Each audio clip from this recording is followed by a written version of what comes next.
First of India. Bharat माता के जयघोष से गूंजा बड़हलगंज। भव्य समारोह में हुआ प्रतिमा का अनावरण। बड़हलगंज स्थित मिनी सिटी के मानव सेवा शिक्षा संस्थान परिसर में रविवार को राष्ट्रभक्ति और सांस्कृतिक चेतना से उत्प्रोत माहौल देखने को मिला, जब भारत माता की भव्य प्रतिमा का अनावरण समारोह बड़े उत्साह और श्रद्धा के साथ संपन्न हुआ। संस्थान के प्रबंधक आलोक गुप्ता द्वारा आयोजित इस समारोह में मुख्य अतिथि के रूप में पहुंचे अरविंद राजभर ने वैदिक मंत्रोच्चार और भारत माता के जयघोष के बीच प्रतिमा का अनावरण किया। प्रतिमा के अनावरण होते ही पूरा परिसर भारत माता की जय के नारों से गूंज उठा। अपने संबोधन में अरविंद राजभर ने कहा कि भारत माता की प्रतिमा केवल एक मूर्ति नहीं, बल्कि देशभक्ति, संस्कार और राष्ट्र के प्रति समर्पण की प्रेरणा है। उन्होंने युवाओं से राष्ट्र निर्माण में सक्रिय भूमिका निभाने का आह्वान किया। कार्यक्रम में पूनम गुप्ता, प्रिया गुप्ता तथा सुभाषपा युवा मंच के राष्ट्रीय प्रभारी शिखर गुप्ता ने भी अपने विचार व्यक्त किए। वक्ताओं ने शिक्षा के साथ राष्ट्रप्रेम और सामाजिक मूल्यों को जोड़ने पर बल दिया। समारोह के दौरान संस्थान परिसर को आकर्षक ढंग से सजाया गया था। बड़ी संख्या में मौजूद लोगों ने भारत माता की प्रतिमा पर पुष्प अर्पित कर श्रद्धा व्यक्त की।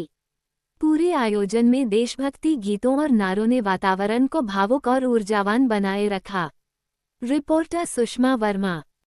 देखिए, एक अच्छी पहल है और भारत माता की मूर्ति का अनावरण इस चीज़ को दर्शाता है, एक सिंबल के तौर पर कि एक माँ वो होती है जो हमको जन्म देती है, 9 महीने अपने पेट में रखती है, फिर उसका हमको जन्म देती है। और जब हम भारत भूमि पर आते हैं तो यह जो माँ अपनी भारत माँ है, फिर यह हमको पाल पोस करके बड़ा करने का प्रयास करती है। कहीं न कहीं हम सब लोग इनके ही सपूत हैं और भारत माता की गोद में हम सब लोग खेलते रहते हैं और खेल खेल के इतने बड़े हो जाते हैं कि फिर इस भारत भूमि का कर्ज हम लोग चुकाते चुकाते एक दिन अपने प्राण को भी त्याग देते हैं। तो नेचुरली है कि ये प्रकृति ही हमारी माँ है और प्रकृति को एक सिंबल दे करके हम लोग अपनी भारत माँ का शरण वंदना भी करते हैं, पूजा पाठ भी करते हैं।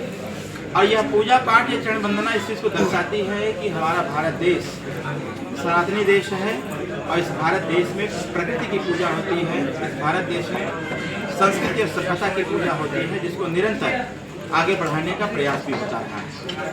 मैं ये कह सकता हूँ कि आज मानव शिक्षा सेवा संस्थान द्वारा भारत माता की मूर्ति का अनावरण करना कहीं न कहीं एक प्रकार से एक संदेश भी दे रहा है। अपनी भारत भूमि से प्रेम करना चाहिए और इस भारत भूमि की रक्षा सुरक्षा के लिए हमारे इसी देश के वीर सपूत जो भारत माता के गोद में खेल करके बड़े हुए, वही लोग इस भारत भूमि की रक्षा भी कर रहे हैं। तो यह देश, भारत देश को देखा जाए तो अन्य जो देश हैं उससे बहुत ही भिन्न है।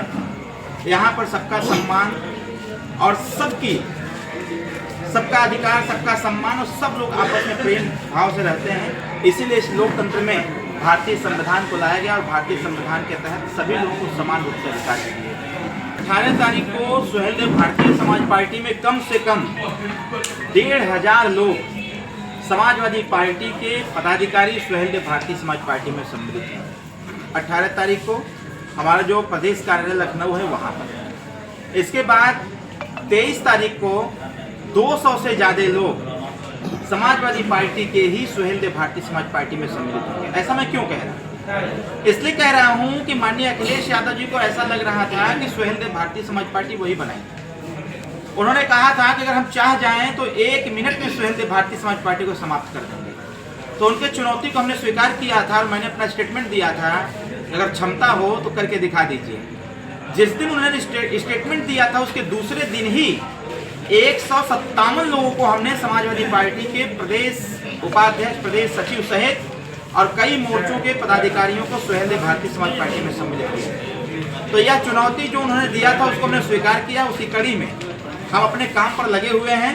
वो तो हमारा कुछ नहीं कर पा रहे हैं, लेकिन वो हमारे पदाधिकारियों को चुनाव के बाद जो तोड़ के लेके गए थे उनकी भी घर वापसी करा रहे हैं। अभी 13 तारीख को कम से कम 250 से ज़्यादा लोग 13 तारीख को 250 से ज्यादा लोग सुहेलदेव भारतीय समाज पार्टी में फिर से वापसी करेंगे। लेकिन माननीय अखिलेश यादव का स्टेटमेंट हो सकता है, क्योंकि उनको देश से क्या मतलब है, देश की व्यवस्थाओं से क्या मतलब है, वो तो बस हमेशा खबरों में बने रहें और वो कभी हमारे एनडीए सरकार की अच्छाई की बात नहीं कह सकते हैं। लेकिन मैं इतना जरूर कहूँगा कि पूरा देश जानता है कि युद्ध चल रहे हैं, जहाँ से तेल आने थे, गैस आने थे, जो आता था परंपरागत तरीके से लगातार चलता आ रहा था।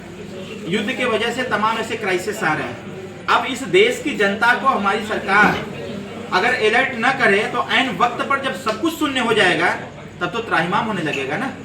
अगर पहले से उनको जागरूक किया जा रहा है, उपयोगिता को ध्यान में रखते हुए, मोमेंट को ध्यान में रखते हुए अगर उनको जागरूक किया जा रहा है तो इसमें अखिलेश यादव जी को चिंता नहीं करना चाहिए।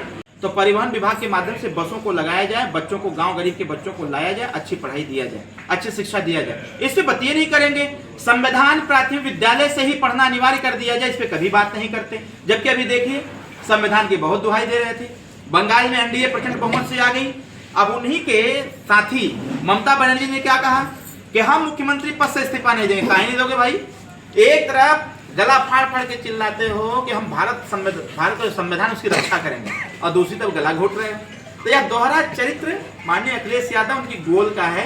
लेकिन सुहेलदेव भारतीय समाज पार्टी हर मंच से उन गरीब की बात करता है जो गरीब छोटी छोटी समस्याओं से परेशान है।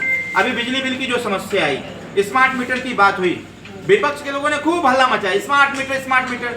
मंत्री जी का स्टेटमेंट आया कि स्मार्ट मीटर नहीं लगेगा और दूसरे दिन से स्मार्ट मीटर बंद हो गया। उस पर सरकार का भी आदेश आ गया। हम लोग कह रहे हैं जो बिजली बिल की क्राइसिस है, पार्टी का पक्ष यह है कि आज बिजली बिल गरीब का बकाया है, परेशान है, उसको धमकियां दी जा रही हैं। अगर इस देश में पूंजीपतियों का कर्जा माफ हो सकता है तो प्रदेश और देश के जो बिजली बिल बकायेदार हैं उनका बिजली बिल क्यों नहीं माफ हो सकता? इसकी बात अखिलेश यादव जी क्यों नहीं करते भाई? इसकी बात तो आपके साथ है, 100% करते हैं। 31 दिसंबर 2024 को माननीय प्रधानमंत्री जी से डॉक्टर अरविंद राजभर अपने नेता के साथ मिला और उस दिन सर से आग्रह किया कि बिजली बिल की समस्या को लेकर के सबसे ज्यादा महिलाएं परेशान हैं। और 7 तारीख को 7 जनवरी 2025 को माननीय प्रधानमंत्री जी के द्वारा एक निर्देश होता है, प्रधानमंत्री सौर घर ऊर्जा योजना। ये कहा गया कि प्रत्येक घर पर सोलर पैनल लगेगा। अब गरीब को बिजली बिल नहीं देना पड़ेगा, हर घर पर सोलर पैनल लगेगा, निःशुल्क बिजली का मतलब प्रयोग होगा। तो कहीं ना कहीं सरकार पॉलिसी बना करके इन समस्याओं का समाधान कर रही है। लेकिन एक बात जो सबसे मजे की है कि सरकार का आईना, सरकार के कामों का आकलन करने का काम कोई करता है तो विपक्ष करता है।